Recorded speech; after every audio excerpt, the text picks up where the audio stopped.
सत्य परिस्थितीचा सविस्तर आढावा।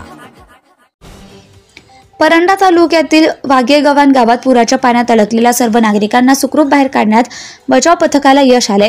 राष्ट्रीय आपत्ती प्रतिसाद दल आणि भारतीय लष्कराने अत्यंत प्रतिकूल परिस्थितीत राबवलेल्या संयुक्त बचाव मोहिमेत एकूण 33 जणांची सुटका करण्यात आली, ज्यामुळे एकूण वाचलेल्या नागरिकांची संख्या 123 वर पोहोचली आहे। आज सकाळपासून बचाव कार्याला वेग आला होता। एनडीआरएफच्या पथकाने बोटीच्या साहाय्याने 28 नागरिकांच्या पुराच्या पाण्यातून बाहेर काढले, तर दुसरीकडे भारतीय लष्कराच्या हेलिकॉप्टरने अत्यंत धाडसी कामगिरी करत 5 नागरिकांना एअरलिफ्ट करून सुरक्षित ठिकाणी पोहोचवले। यापूर्वी एनडीआरएफने 90 लोकांना वाचवलं होतं। एनडीआरएफची बोट मोहीम।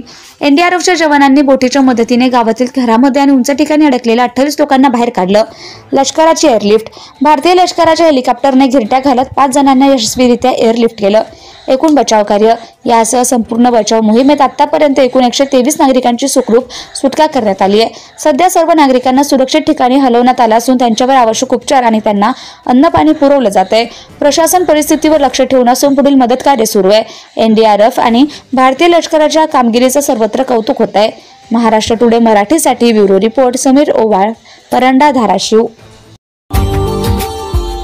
Subscribe now and press the bell icon. Never miss an update.